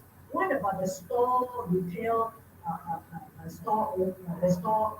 I mean, the one who's in the store, right? Working in the store, and the shops are all closed, and the jobs are being retrenched. So I think we need to have this generation of people who are creative and watch out for each other and not beating them down because I think the world, the democratization of technology, I'm sure like what Mo is doing, and what myself and what CJ is doing, and what Janelle and we're doing as podcasters, the democratization of technology has given us so much power. That's why we're able to do this. And it fascinates me to bring all of you because it's about using technology in a positive way to encourage and to give back to humanity, to give back to your friends that you don't even know and you don't even see. That's why I put I'm an in because in our conversation in February and also in December, she touched me with her episode and interview. And I felt that she's someone that I need to work with and to show the world that amongst differences and among the vast ocean, we can work together and we can be good colleagues. And let's do this more of them. Thank you so much, Eden, for the conversation. I think the next generation, the new millennials, because they've got the power of Instagram, YouTube, are they using it in the right manner? That in jobs, meaningful jobs for them. And I think the educational system has to revolutionize in such a way that people must, number one, be educated as humanitarian first before mathematics and science. So I've got a question to CJ. I know CJ is one of the top podcasters for authors, the Premier Destination, the Authors Watch. And with CJ's contribution, this is possible with her, and also with Dr. Moby. This is possible because it's going to be promoted in a way that, like what I say, each of us have certain strength. I'm not an influencer, and I know that I don't look and sound good on television. I'd rather be someone at the back and doing something creative for everyone to pull our resources together. I think if we think of hard enough, where is my SWOT analysis? Where's my weakness?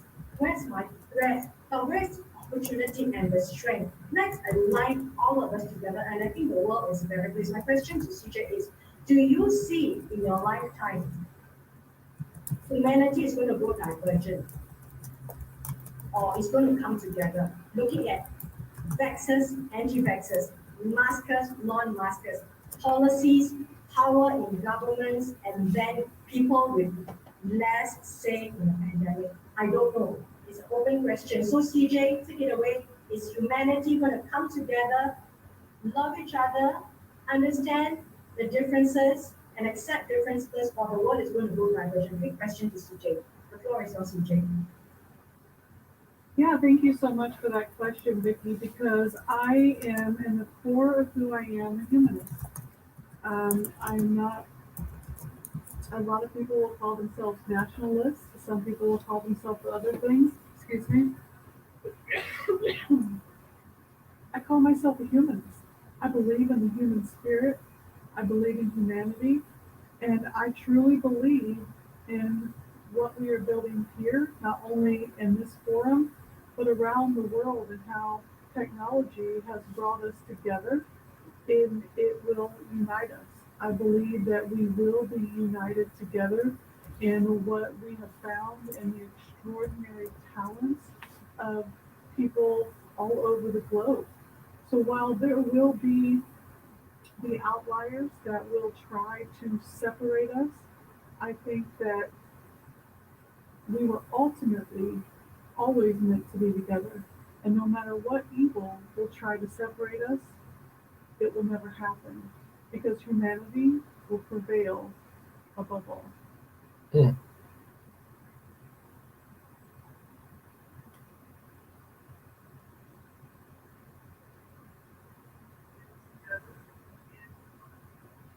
Can I throw this question, ladies and gentlemen, if you are okay?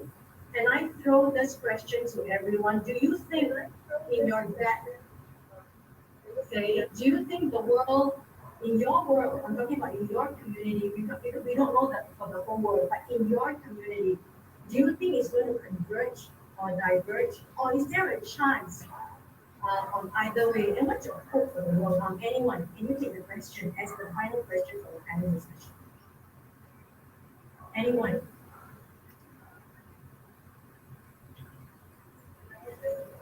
Dr. Moby, please.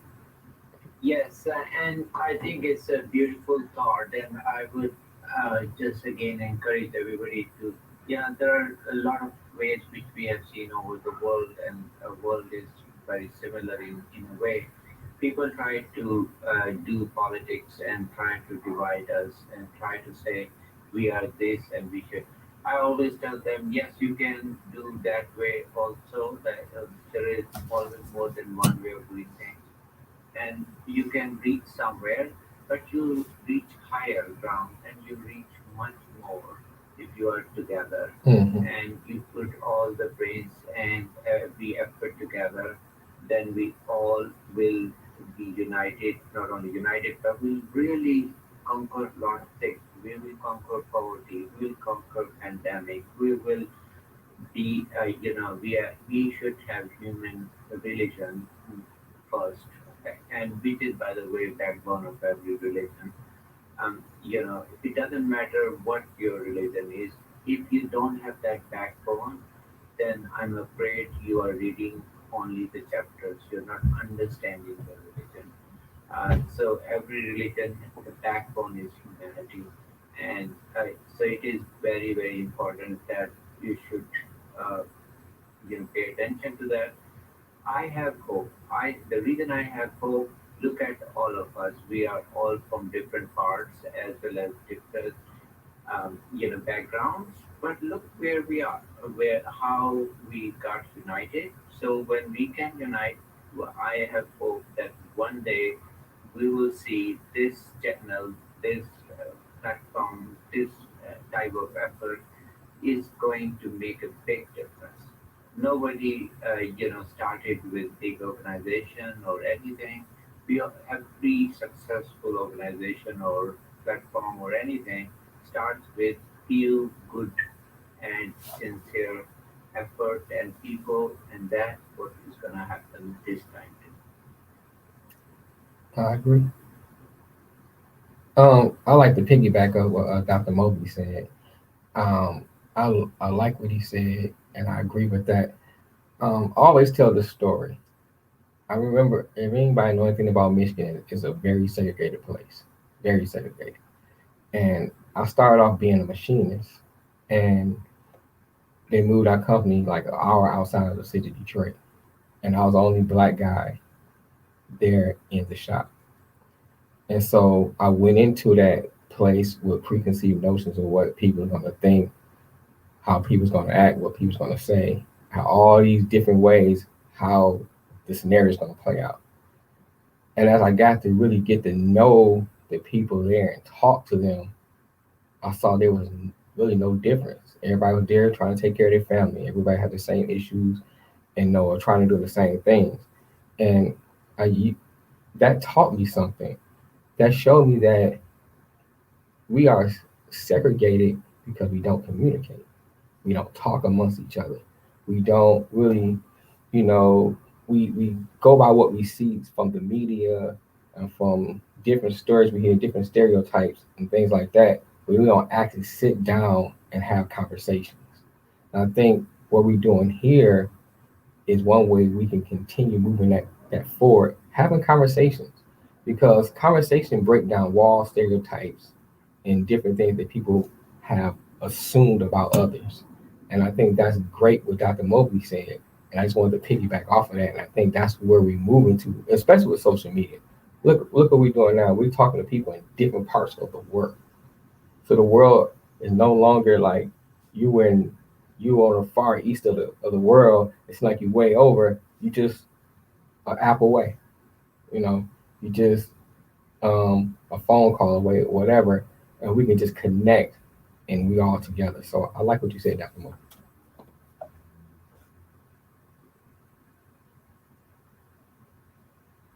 If you allow me, I would like to pick up what either Dr. Mommy and Janelle said about communicating to each other. Once again, I want to say thank you, and I really appreciate the fact that I am invited to this spot because I'm able to communicate with people from all over the world. I mean, look at that. I'm speaking to people I would never imagine in my life. And that's one of the beautiful things. And I just want to add this very quick thing. Even though this may be one of the worst times in the pandemic, one of the things that I've learned, and I tell BT all the time, is if we can learn from this how to evolve as a society and as a community, Hmm. because a lot of people still has to do it or has to be, Hmm. let's get into it, boy. just communicating with people from all over the world. We're gonna come out of the pandemic when this thing happens, if it ever happens. But when it happens, because I'm sure it's gonna happen, we're gonna be a better society. We're gonna grow even bigger and stronger, and we're gonna communicate a lot more with each other. And this is gonna create bigger bonds and bonds that are so strong. It's no way that the humanity is going down. Oh, I see all the other way around. We're going up. We're just going through a very difficult time. This is one of the biggest tests of humanity in humanity history. Mhm. One of the biggest ones, I'm telling you. But we're gonna overcome that. And one of the biggest proofs and evidence that I have is the fact that we are all here. Mm. We have to do this more often. Yeah, so if we do this more often, we definitely could go on to Dr. Moby's show, television. So, one that we to. Is there anybody who would like to take on this question? What do you foresee your children's generation? Is it going to be harder or is it going to be easier for them? Take it away. Maybe I just want to add that it will probably converge. Just looking at the US Census, the multiracial group from 9 million went up to 30 over million. I thought there will be more multiracial in the USA soon, or in Singapore or China. I also want to add that I think this pandemic actually helped us to start a lot more conversation and we find common grounds. I agree with Miguel. He said that, hey, I'm from Mexico, you're from Singapore, Philippines and everywhere else. But we don't look for the things that divide us. We're here because we have so much in common. And I like the way you reinforce things like start a conversation. We don't know each other. There's so much asymmetry of information because we don't talk. Mhm. It's like I assume my father wants to be a stern father, and my father thinks that I understand, but I don't until he talks to me. And we had a very good relationship ever since we start talking to each other. And here we are. Make it more often. The common ground actually unites us instead of dividing us. Forget about the politics. Throw it away. Precisely, I think Professor Ko has said rightly about common ground. That's also the other objective of today's event is about international dialogue on humanity, and also launching this magazine whereby Dr. Ruby and Annette are the cover girl and the cover boy of the magazine that is already launched into the world. And I think that's the start of a conversation. We not be the people with the solutions, but we're the people to bring the light. And when we put our heads together, who knows, we may have the solution, right? So, is there anyone who would like to take on this question? Do you think it's easier or harder for your children, the world? CJ, Annette, Ralph, Yeah. Ben? So I think it all depends on the parents teaching their kids about critical thinking, making sure to make the right decisions and not judge other people by what they believe in, but according to how they treat them, their character. So I believe that falls on the parents to teach them that, not the schools, not the society around them. It starts at home, and that's what I believe. I think for the children, it seemed like it's getting better. I remember with the George Floyd incident. I remember watching how it reached not only here in the United States but across the world. But when you begin to look at some of the people that's out protesting, there were young people protesting. You know, and it wasn't just you know black people protesting for another black man. There was everybody out there from all different walks of life, all nationalities protesting about the injustice.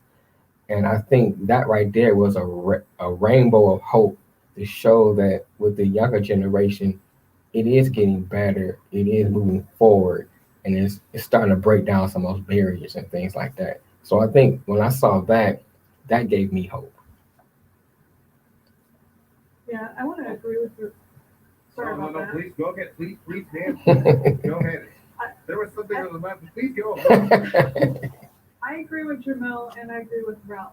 So I think that it is the parent's responsibility to give your children those opportunities that are out there and to teach them. I think that because of the conversations that are starting and the openness that is happening in our societies, that children are going to have it better because we couldn't have those conversations when I was younger. Racial stuff was high when I was younger. My children are biracial. Their father is black. I am white. When the George Foreman thing happened, like Jermel was saying, I looked at my children and I had to have a very candid conversation with them. But when I saw the world stand up and start to do things, when I see people, my husband now is, he's of Mexican descent. We live on the border. We're seeing the border crisis happening. We're seeing the immigrants come across. But the conversation is open. People aren't scared to have those. But when I was younger, we couldn't have those conversations. You couldn't talk certain things. The neighborhood that I grew up in, while it was diverse, people stayed within their racial groups as well. So I think that as long as parents are willing to have the conversation and keep those conversations open with their children, it is going to be easier for those children because the rest of the world wants to have those conversations like Mhm. us. So as long as the parents do it, the world is open for it now. And we have the next two speakers for 30 seconds because I've taken up 2 hours. And I really hope this continues on the 22nd because it is still over in there. We have one speaker for 30 seconds and another speaker for 30 seconds.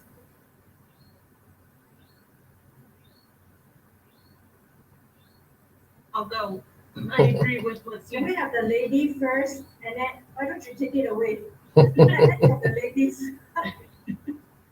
I agree with what CJ just said because when I was growing up, my father he was a little racist. Um, but when I joined the military and I was able to be with all types of people, I had to learn on my own, not to see just one color, to see all of them. And my children were born into the military. Their dad, my husband's still serving. So my children were able to see all colors as well. So we taught them to love everybody because that's what we wanted them to see. It didn't matter how we were raised anymore. We wanted them to see uh, everybody for who they are. And I am proud to say that my children have the greatest hearts. My son will give the shirt off his back and the last dollar bill in his wallet to someone who's in need, and it brings tears to my eyes to see that. I'm so proud of them for that. I'm not sure if it had to do with me or their grandparents or whatever the case is. I'm just proud of who they are now. So the military was definitely something that was good for us, to teach our children to love everybody. So I agree with how you teach your kids it is a hard world right now, hard generation for them because of everything else that's going on. But as long as we teach them from within in the house, then they will know how to deal with all the ugliness that's outside of the house. Do we have a final speaker on this question before we wrap up for the video TV production on this event? I'll take the talk. I'll do it. I just wanted to say something for five Let's minutes. have Miguel for 15 seconds. And then I Oh would my like God. to have the oldest, the gentleman here with the white hair after that. He did. Afterwards, I want to have the one with the most white hair. Okay, well, it has to be after me, all right? No, just kidding. Really quick. About, I wanted to talk about also what we were bringing last, how we can be open and how we can understand people and how we can, share with love everything we learn. For example, when the situation of the Mr. George Floyd happened here in Mexico was like, okay, this happened in the U.S., but like, ah, well, just another thing that happened in the United States here in Mexico. That's how it was shown to us. But suddenly, my daughter found on internet. She was 10 in that moment, and she found it on internet the complete video. And when she finished, she went to me. She was crying like, "Why are they doing that to him? He was not doing anything. I mean, why is that happening?" Well, because that's the way I responded. But oh my God, I have nothing to say. Not because I didn't have anything to say, but how do you explain that there are some people in some parts that may not be exactly doing what they have what they're doing. It's just that people that maybe didn't want to listen to the guy. Imagine how hard and how shocking for somebody. She is still very impressed about it, even though it happened a little bit a while ago. And that's why I was telling her. And wrapping up everything what we said about telling our kids how the things are now, teaching them that with love you can listen to anybody and you can learn from a lot of people, because you don't want things like that to happen. You know, we saw it. I mean, we see it also here in Mexico. We see it a lot. We are just starting to be a little bit more vocal about it. It's not as huge as, for example, what happened back in the U.S., but it's something we need to learn, and we are learning. Okay, it's something that I see it's going on in the U.S., but I also see that it's going on here in Mexico. When we see something, we start raising our voice because that's something we also need to do. It's just I don't need you to listen. You will listen to me. Mhm. Sometimes we Thank just you have to so step in. much, It's not the right Janelle. way sometimes, We but will we have have to do it. another show on the 22nd of August whereby Miguel is also invited. Miguel, you're going to be on the 22nd because you are one of our panel for the 22nd. Um, the final speaker for this question, Eden, the one with the white hair who fought a lot of battles. I think let's give a senior respect for you to wrap up this question, and then we will throw this back to CJ for the closing remarks, and also Dr. Moby as our TV sponsor. And the rest of you can always join us next week, same time. Mr. Eden Liu, take it away. Okay, just because I have white hair, I guess maybe having white hair, uh, now reflecting on the years that passed, uh, I mean, I've been to many countries in Asia, in America, Africa, Europe, and things like that. And I'm considered the generation when air travel started very recently. I mean, started when I was just about that age. Yeah. Um, but I will see that the next generation or the generation after us will have even more opportunity to travel, and they will see more movies from Hollywood, from China, from Japan, from India, and so on and so forth. So I think the kind of people that we're going to have in this world will understand each other a little bit more better than my generation. Thank you. Yeah, let's have Dr. Mohi and then let's have CJ for the closing speech. Thank you so much, Eden. Let's spill over this to the 22nd. Dr. Mohi as our TV sponsor. Oh, thank you for everybody for joining in, and it means a lot. And this is what I think face of humanity is. You can see glimpse of right now. We all represent different things, but we are together. We have one objective, and that's to serve humanity, to help humanity in every way. Whether you are a physician or a healthcare provider or not healthcare provider, we have a role in this work, and this is very important. And I want to congratulate everybody. I think putting such a great show and helping everyone, and we'll keep this mission will keep on going. This is a journey. This is not the end of our book or chapter, and this is just the beginning. And ladies and gentlemen, we'll see better and better days to come.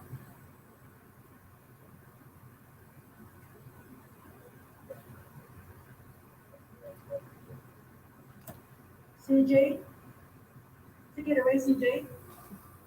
Yes, thank you for that wonderful speech, Dr. Moby, and for your tireless efforts on the front lines as a healthcare worker and also as a TV sponsor. I want each of you to know that you are the everyday heroes that the world needs right now. You do not think that you are, but you have to understand that the world needs you and they need you to continue your fight to make sure that humanity becomes the best version of ourselves. I also want to thank each of you for becoming the first part of this trans-Pacific collaboration of It's My Life. Vicky Esther Chang is a phenomenal individual who brought this idea into the world, and I want to thank her because without her being the catalyst behind this project, it would have never come to fruition. So, from the United States to Singapore to Pakistan and Mexico, thank each and every single person who is on this panel, as well as everyone who has watched this and who will forever watch this, as it will stay as a part of history and how humanity comes together and starts that pebble in that pond that starts to ripple to create a better future for the whole world. Thank you.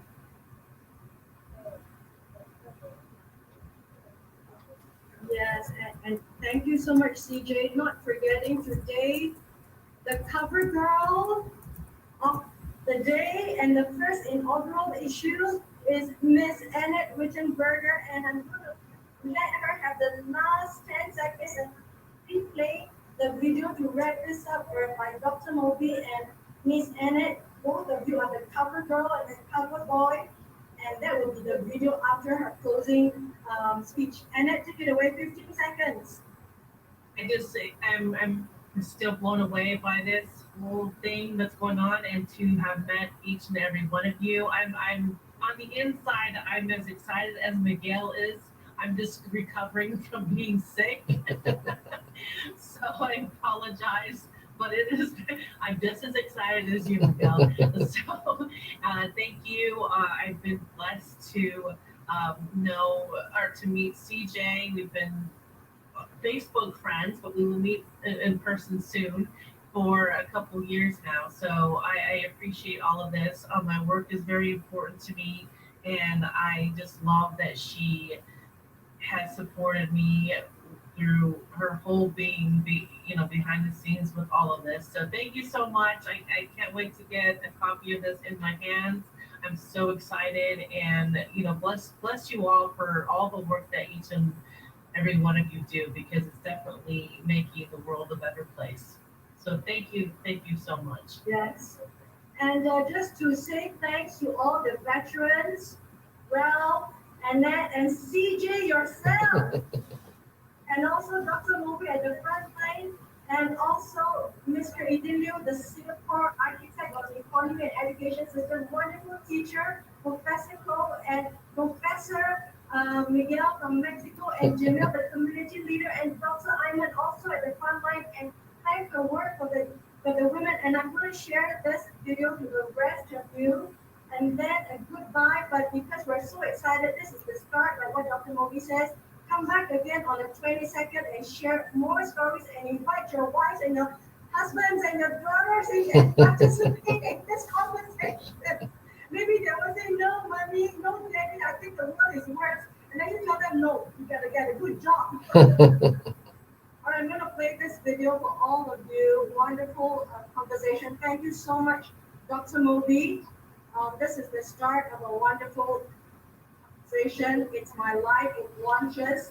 And look at this. Do not bring your eyes with that. I close. All right, ladies and gentlemen, bye. Now look at this. This is for you.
since the AI can. Bye, ladies and gentlemen. Now tune in 20 seconds if you would like to come in. Miguel, you're already there. And Dr. Mobi, if you would like to continue on this conversation, we will come back to you. Ladies and gentlemen, bye. Adiós, amigos.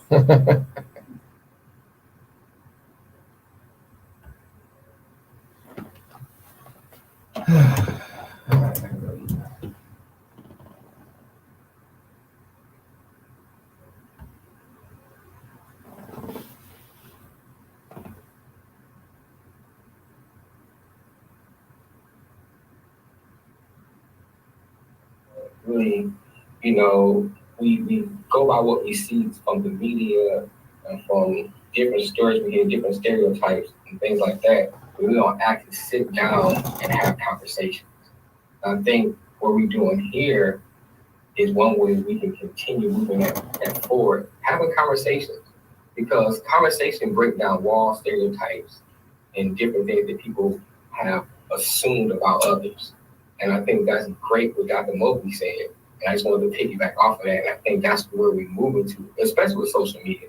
Look what we're doing now. We're talking to people in different parts of the world. So the world is no longer like you on the far east of the world. It's like you're way over. You just an app away. You just a phone call away, whatever, and we can just connect and do it all together. So I like what you said now.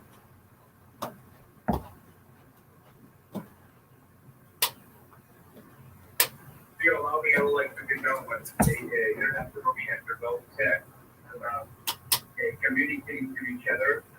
Once again, I want to say thank you, and I really appreciate the fact that I am invited to this spot because I'm able to communicate all over the world.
I say street life, you can run away sometimes.